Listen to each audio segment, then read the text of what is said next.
On March 27th, 1964, Alaska was hit by a magnitude 9.3 earthquake. That's many times larger than the Great San Francisco earthquake of 1906 that you may have heard about.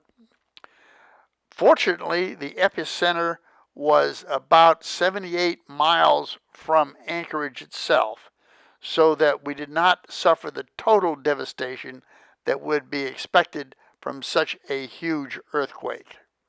I was a U.S. Air Force fighter pilot assigned to Elmendorf Air Force Base just outside of Anchorage. I was flying F-102s with the 317th Fighter Interceptor Squadron, and we were indeed top cover for America because many Russian bombers would have to pass through our space on their way to attack the mainland United States. My family and I were assigned to the farthest out quarters on a bluff overlooking the Knik Arm. It was a beautiful view, but the building cracked during the earthquake, and when we came back some years later, the building had been removed. While the wives and children stayed in the quarters, we fighter pilots would fly out to our remote fighter sites at King Salmon, Galena, and Eielson, where we stood alert waiting for the Russians to come by. And the Russians did come by fairly often, and we'd fly out and check them and let them know that they had better stay away from American territory. As we flew to and from our alert sites, we often saw volcanic activity.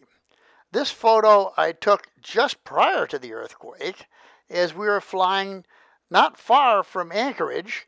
This is Augustine Island, and my leader flying an F-102. This could have been a warning of the pressures building for the great earthquake. On Good Friday, March 27, 1964, I had the day off, and my wife, Midge, was upstairs doing housework. My children, Julie and Jean, were downstairs playing in the basement, and I went to the base photo lab to process some of my black and white photos. At 5:36 p.m., I was alone in the dark room with just a safe light on when the great earthquake struck. The first jolt nearly knocked me off my feet, and the safe light went out almost immediately. And when the safe light is out in a dark room, it's really dark. I fumbled my way toward the exit, and as I went past the water heater, a broken pipe sprayed me with hot water. I finally made it to the exit and stumbled out and then out of the building into the daylight. The cars in the parking lots were bouncing up and down and banging into each other. The steeple on the base chapel was whipping around. It looked like it was going to fall off. Pieces were falling off of buildings. My only thought was, here I am in one of the great events of history, and I don't have a camera. The earthquake lasted for a fairly long time, 4.5 minutes, and then I went into the building and shut off all the water so that the broken pipes wouldn't destroy the building. I then went to my car and drove home. Electric power had failed for the entire base. As I went past the fire station, I could see the firemen on the roof with binoculars looking for smoke.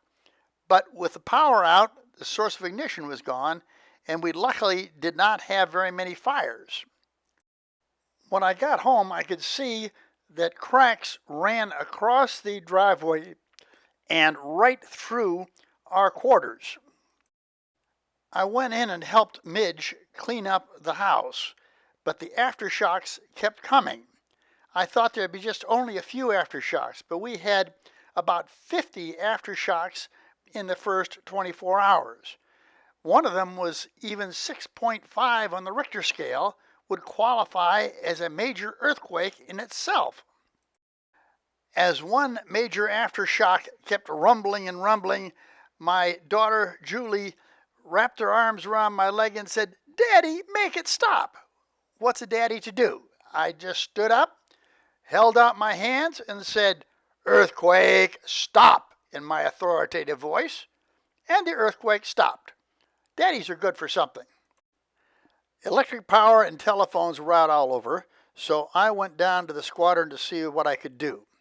In the main hangar, the big floodlights from the ceiling had fallen off and fallen onto our F-102s.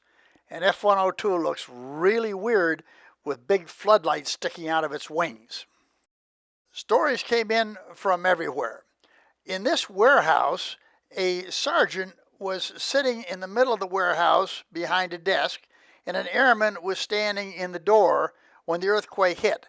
The airman jumped to safety, and the roof came down and fell on the sergeant at the desk.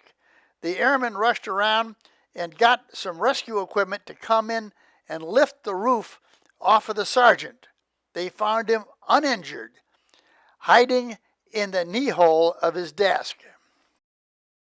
A couple of days later, we were able to drive into Anchorage.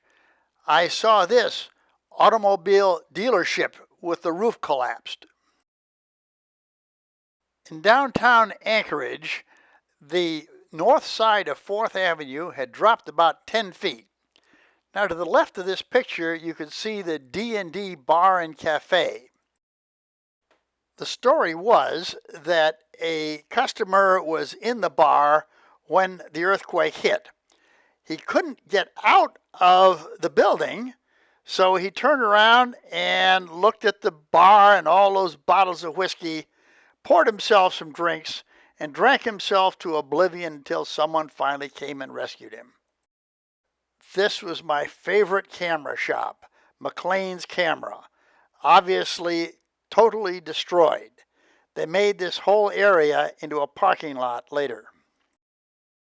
When the north side of 4th Avenue dropped about 10 feet, it dropped the marquee of the Denali Theater down even with the street. One of my friends had built this house to retire to. He said that he had his house insured, but he never thought he would lose his land too. This was the elementary school where many of our children went to school. Fortunately, it was Good Friday, a holiday in Alaska, and no one was there. The place was deserted, and no one was hurt when the building collapsed. Part of Anchorage overlooked the Turnagain Arm of Cook Inlet. It was a high bluff, a beautiful place, and people built their homes there. When the earthquake hit, the soil liquefied and the houses fell into a terrible jumble. This car was on a road to nowhere.